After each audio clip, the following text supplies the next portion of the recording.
Na nagpadala ka na lang nasundan lang na isang beses daw padala ka kasi yung pang sa motor.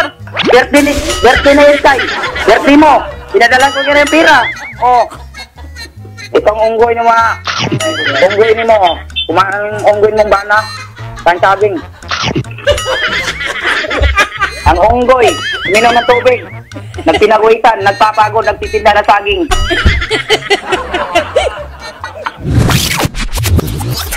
Si Janice Miones, 37 years old, banana vendor po siya, idol. Nirereklamo po niya, idol, yung kanya pong misis na sumama sa iba at ganun din po ang kanyang biyanan na sinasabihan daw po siyang mukhang unggoy. Duda na rin daw po siya na hindi po niya anak ang kanilang pangalawang anak dahil mismong kuya daw po ng kanyang misis ang nagsabi at umamin daw po sa kanya. Aray ko. Mr. Miones. Opo, sir. Magandang hapon po, sir. At Rapitol po. Opo. Nasaan po ngayon si Rowelyn, sir? Nandyan sa Manila po. Iniwan po kayo, sir, at meron ang kinakasama ngayon dito sa Manila? Opo. Kayo, sir, nasaan kayong lugar ngayon, sir? Nandito sa Caloocan, Siranuba, Bagumbong. Kasal po kayo na, sir? Kasal kami po. At nilalait po kayo, tinatawag kayo mukhang unggoy nitong nanay?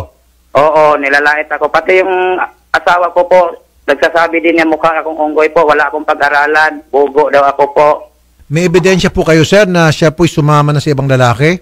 Opo, hindi lang yan ng isang lalaki yan po. Oh, ayan yung picture. Naku, ebidensya nga ito. Kausapin natin si Rowelyn. Ayan na nga, yung bago niyang lalaki. Ma'am Rowelyn. Ay, hello po, sir. Una, ma'am, wala kang karapatan na manlait ng tao. Kahit na maganda kay ma'am, dapat di kayo nanlalait ng tao. Ano po? Opo. Anyway, madam, bakit mo iniwan tong si Sir, pati yung inyong anak, nasira tuloy yung kinabukasan dahil po sa ginawa niyong panglalaki?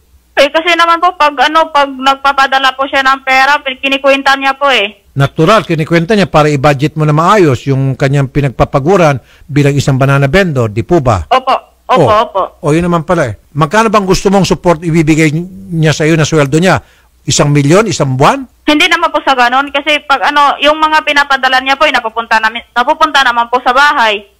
O, yun naman pala, ma'am. Siyempre, pero bakit makakarinig ka pa po ng ng mga masasakit na salita? Kayo nga po nagsasalita diyan masakit, tatawagin siya ng unggoy? O, napatigil kayo, Ibig sabihin, kayo po nalalait, hindi po siya. Anyway, sir, gusto niyo pong kausapin si Mrs.? Gusto ko lang po, kakulong ko yan po sa ginagawa ng kalukuhan niya sa akin po. Pati bakit nagaganyan ka? Nagkausap na tayo ng Ikaw pa nga yung tumawag sa barangay na makipaghiwalay ka sa akin. Yan sa akin yung pangalawa po, si Rapitol po. Sir. Yung pangalawa. Sabi niya, ma'am, pangalawang beses na raw po kayo ng lalaki. Not once but twice. Ma'am, ito pong pangalawang lalaki niyo po. Saan niyo po nakilala, ma'am? Doon po, sa probinsya po. Ilan taon na po itong lalaki? 23 po. Pwede mo malaman kung anong trabaho niya, ma'am? Wala po. Wala. Walang trabaho. Samantalang itong mister mo, may trabaho. Banana vendor. May pagmamalaki mo. Legit yung kanyang trabaho. Marangal. Di ba, ma'am? Anong pangalan po nitong bago niyo pong boyfriend, madam? Nung nasa picture po, matagal na po kaming wala, bago lang kami tapos nung November, wala na po kami niyan. Pero anong pangalan po nitong boyfriend nyo? Christian J po. Ilang buwan po kayo nagsama ni Christian J, madam? Hindi po kami nagsama. Ano lang? Ano lang po, parang mag-shota lang po. Shota lang. O sige, ilang beses po kayo nagmotel? Wala, hindi naman kami nag-hotel. Siyempre, saan nyo ginagawa yon? Sa may tabing ilog o sa mga damuhan?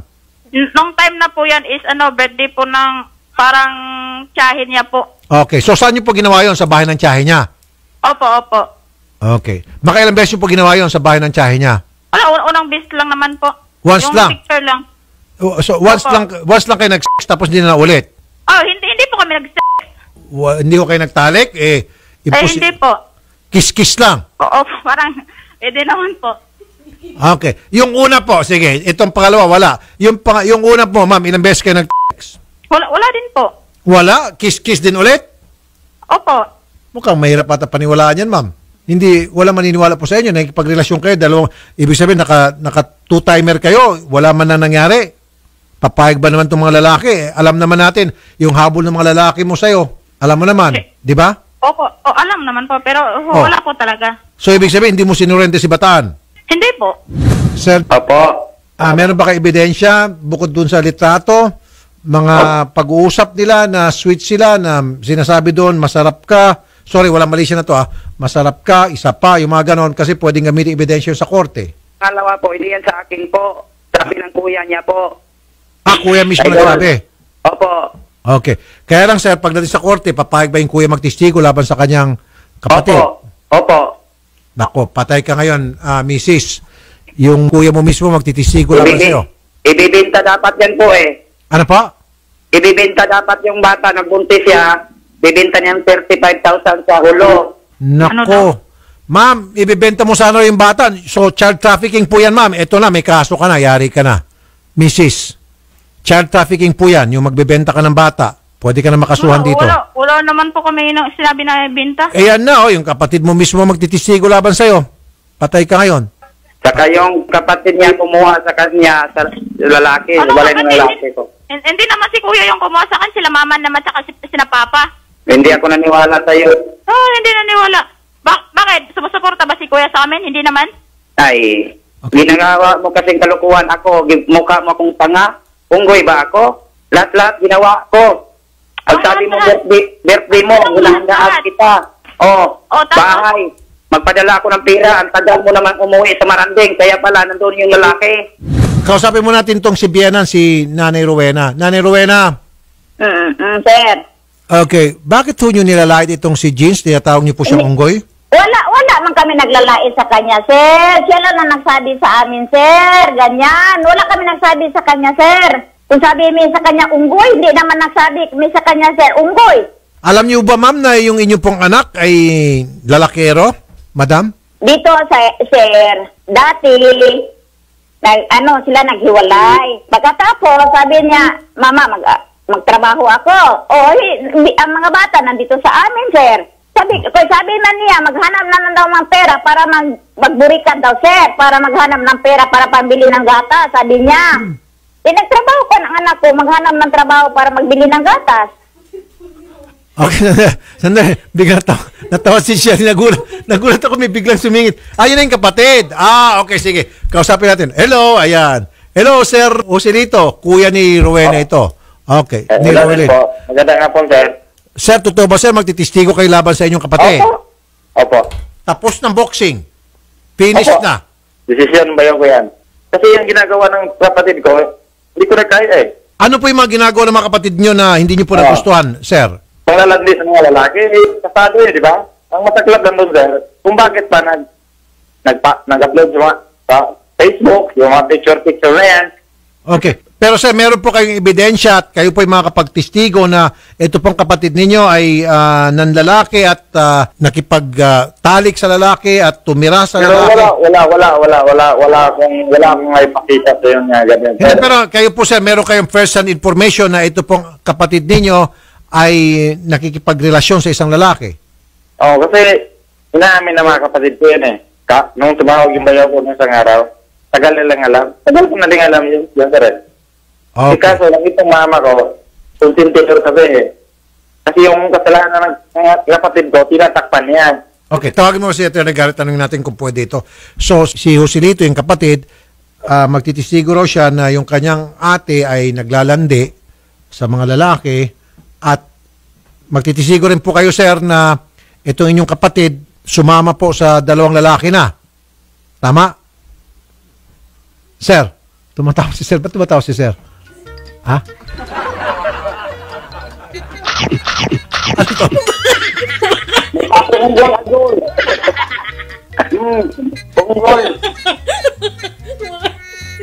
Unggoy pala ito eh. Unggoy, marunong makaharap ng pera para pamilya. Correct. Hindi. Idol. Kulang pa ako, idol. Sir, tama na. Marami ka. Okay, sir. Okay na, sir. Okay, sir. Ano, sir? Bigay ko na sa bayo ko, sir? Opo, basta't kayo po matitistigo, sir, ano? Pwede yan. Opo. Oo. Okay. Nanay Rowena? Opo, sir. Magtitistigo yung isa nyong anak laban po doon sa inyong Squirrel. Nasa na sa kanya, sir, kay bahala na siya, sir, ganyan siya sa kapatid niya. Sige, patistigo, sir, kung gusto siya. Mapipreso tong kapatid niya, mapipreso po yung anak nyo. Ewan ko sa kanya, sir. Sabihin lang ko sa asawa ko, sir, mamaya. Oo. Roelyn, Po, hello po. mapipreso ka, makukulong ka, kasi magtitistigo ng kapatid mo, meron ng ebidensya, meron ng witness. Oh. Ganun. Ay, ganun yun. Eh, yan ang kapatid mo, kasama ni, Jeans. Patay ka ngayon. Kanina, walang ebidensya kasi sabi mo hindi kayo nagtalik, etc., etc. Pero may tatayong testigo, tatanggapin ng korte to dahil kapatid mo mismo. Buti sana kung kapatid ni Jeans, kapatid mo mismo to, bumabaliktad. I'm sure, paniniwalaan to ng korte, makukulong ka. Bahala siya kung titistigo siya, ano sasabihin niya. Kaya nga, pag tumistigo siya, makukulong ka. Paano yan? Gusto mo usap kayo? Sir Jeans, tingnan natin, baka maayos pa natin to. Hello po. Bakit? Ano ba sinabi ni Kuya? Di, yung bata kasi, hindi yan sa akin. Gusto ko, padinitis ko yan para malalaman. Bakit? Ginastusan ko naman, tinanggap ko na anak ko yan, pero ginagawa mo pala akong kalukuhan. Hindi naman ako nakulang sa iyo eh.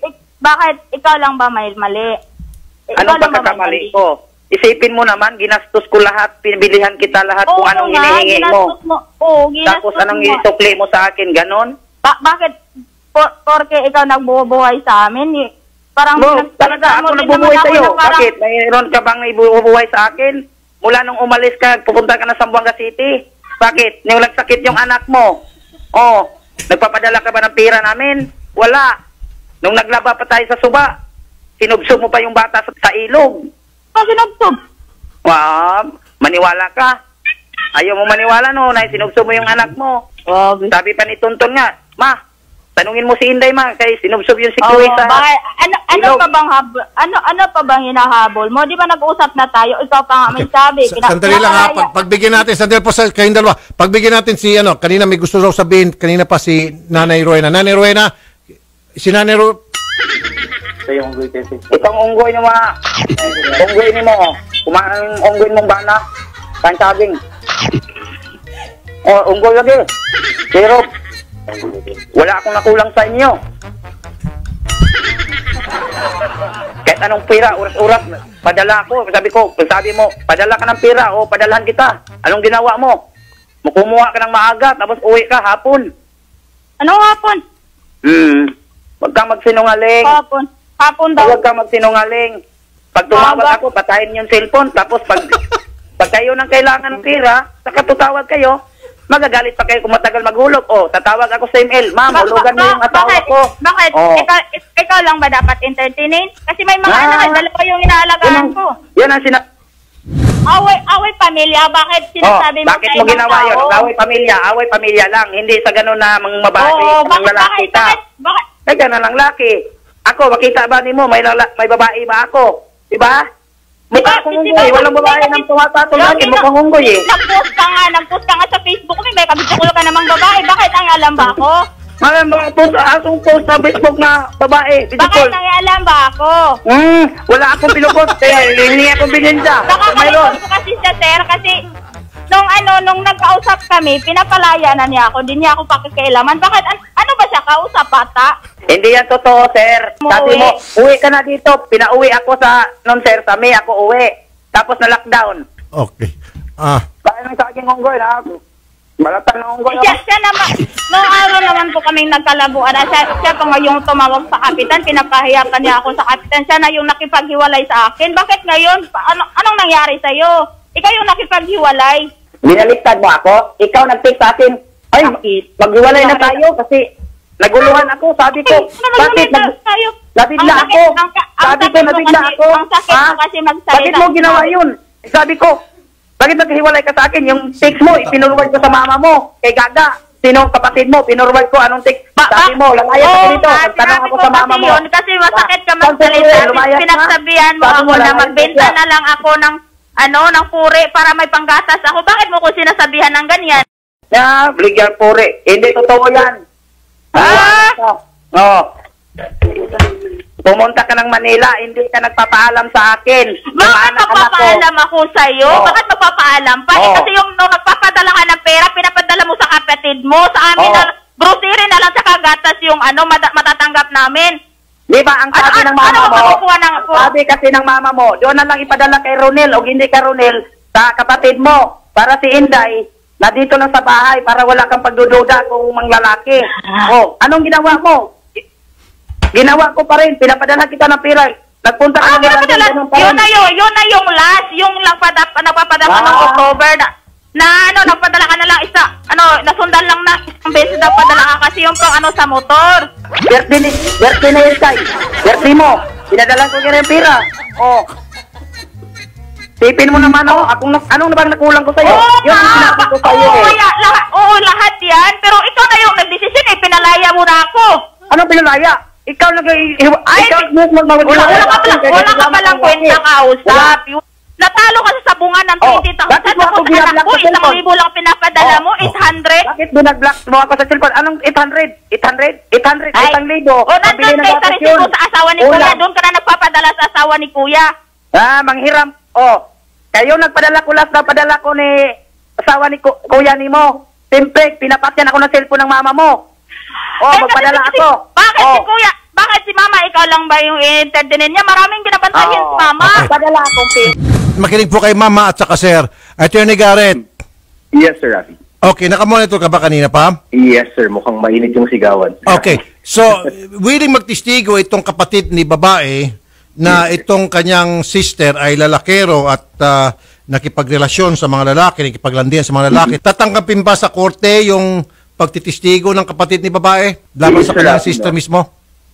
Yes, Sir Rafi. Definitely tatanggapin po dahil siya ay tinatawag natin na competent witness or pwede niya namang i-relay sa court ang kanyang personal na nakita. Ang magandang factor dito, Sir Rafi, is that bilang kapatid, dadagdagan ng dagdag na credibility ng korte ang kanyang sasabihin dahil there is less reason for him to lie in court. Ayun.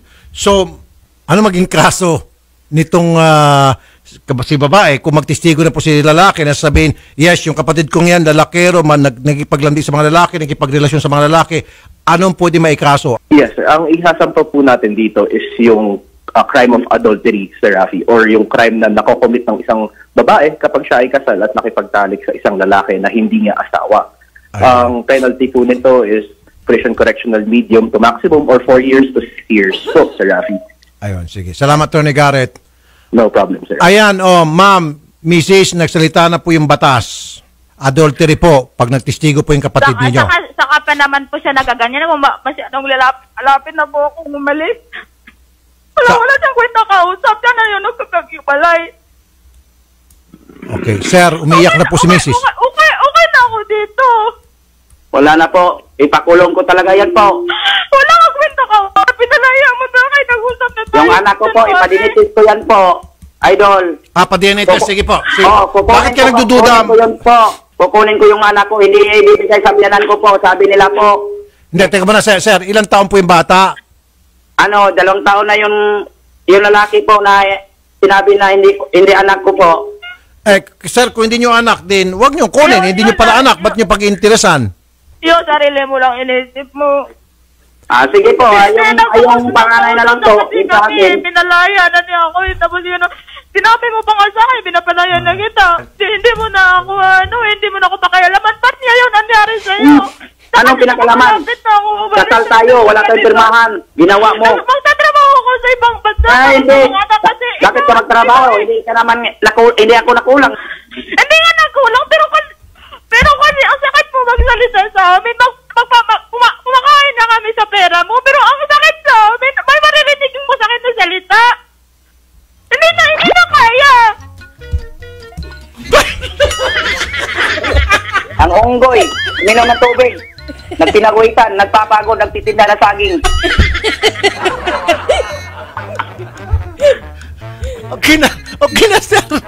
Mabubuhay ba sa ganyan? No, kumakain niya kami, padala mo, pero marami. Tingnan mo ako, pumayat na ako sa isip ko sa'yo. Pati yung mga anak natin, iniwan mo. Maliit pa, hindi ka nagkaalam sa akin. Hindi mo naman sila iiwan para kung saan magtatrabaho. Ang sinabi mo pa, asawa lang taka sa papel. Ang marriage contract hawak ko. Ang sawi mo, hindi kita mahal. Asawa lang kita sa papel. Yun ang sinabi mo. Bakit mo? Ayaw na sa ngayon. Ayaw na nga sa'yo yung tao. Bakit pinipilit mo pa? Anong ayaw? Bakit ka pakasal ka sa amin dati? Oh, pagkaya sabi mo pa, kasama ka sa Manila. Ngayon, habol-habol ang mama mo doon sa probinsya. Bago pa lang yun, noon yun. Bago. Kung bago, tingnan mo yung ugali ko, hindi nagbabago. Nagkasama na. Sir, at po. Sa'yo lang naman eh, di ka Sabi pa yung biyanan ko po, hindi siya natatakot sa'yo po. Yung biyanan ko po, sabi niya, hindi ako matatakot kay Sir Tolpo. Okay. Sir, willing ka ba magsampa ng kaso, sir? Opo. Okay. Paano yan, madam, magsasampa ng Pati kaso? lalaki. Pakulong ko yan ng pati lalaki po. Magsasampa po ng kaso. Itong busog na si kuya. Busog na akong tubig, busog ng unggoy. Hindi naman, sir. Sige po, madam, pagbigyan ko kayo, ma'am, hanggang Monday, kapag hindi kayo nagkaayos ni sir, tutulungan po namin siya makapagsampa ng kaso na adultery laban po sa inyo at testigo po inyong kapatid, madam, okay? Okay po. Sige po, salamat po. Sir Jeans, huwag niyo ibaba ang telepono. Kakusapin po kayo ng mga staff para pagdating sa Lunes, meron pa kayo hanggang Sabado, Linggo. Pag hindi ka nagkaayos hanggang Linggo, sa Lunes, magsasampa na po kayo ng kaso at kami po ang tutulong sa inyo. Okay, sir? Sir Jeans? Opo. Sige po. Magandang hapon po, Sir Jeans. Magandang hapon po, Sir Tolpo, idol. Opo, sir. Magandang hapon po sa inyo, Ma'am Rowely. Thank you po. Opo. Nanay Rowena, magandang hapon po sa inyo. Okay. Yung mga netizen natawa. Well, ako natatawa ko dahil relax na relax si Kuya sa kakain ng saging at saka doon pag-inom niya ng tubig, kumbaga, relax lang siya. Chill lang. Daming natuwang netizens, idol, stress reliever daw si Kuya. Si Mr. Saging. Kung ibang lalaki, nagmumura na yan, Opo, PI na yan, tama nanggagaliitin na yan, mamumula na yung mga ugat, lalabasan na. Siya wala lang. Nang asar pa siya, nakuha pa niyang yung maging sarcastic doon sa girl. Opo. Ito yung tipong tao na hindi to atakin sa puso, hindi to magkakasakit sa puso dahil alam niya dahil yung problema. Oh, nandun yung kanyang galit. May kita mo naman eh. Pero nadadaan niya sa asar. Ang pikon asar. Kita mo, naasar niya si babae hanggang sa umiyak. Sartalo. Asar talo si babae. Opo. Magaling to. Hopefully, bigyan namin po sila hanggang Monday na magkaayos po sila. Pag hindi, then tutulungan po namin si Sir Jeans upang makapagsampa ng kaso laban kay Mrs. Ang kagandahan nito, maging credible witness daw ayon kay Attorney Garrett, yung kapatid ni Rowelyn. O nga naman, kasi kung ako si judge, paniniwalaan ko nga, kapatid mo mismo, nagtitistigo, kadugo mo, Opo. aba, malaking weight yun. Malaking timbang yun. Versus kung kapatid mismo ni Sir Jeans ang magtitistigo. Kaya nga siguro, isang dahilan kung bakit medyo huminahaw na si babae hanggang sa mapaiyak na lang siya. Daming natuwa, idol, sa episode na to. Sabi po ng mga netizens. Big check daw po itong episode na to, idol. Kaya, kayong mga babae naman, pag nakita nyo naman mabait si yung inyong mister, he's a very responsible guy. Itong si Mr. Miones, kita mo nagtitinda siya ng saging. Kaso, para sa akin, mukhang mataas atang requirement nitong si babae. High finance to. In-expect niya na malaki na kulangan sa sweldo. So, naghanap siya ibang lalaki. Yung nahanap niya walang trabaho, mas masahol. O ngayon, ikaw magsusuporta doon sa lalaki mo. Samantalang dati, anturin sa'yo, prinsesa. Kasi si Mr. Miones, sa pagtitinda niyang banana, na itutustos niya, na itatawid niya kay sa gutom. Mga kapatid, meron na po tayong 18.6 million subscribers sa YouTube channel ni Idol Rafi. And sa mga hindi po nakakapag-subscribe, make sure po na pindutin niyo po yung bell button and click niyo po yung select all para lagi po kayong updated sa mga latest videos po ng Rafi Tulfo in action.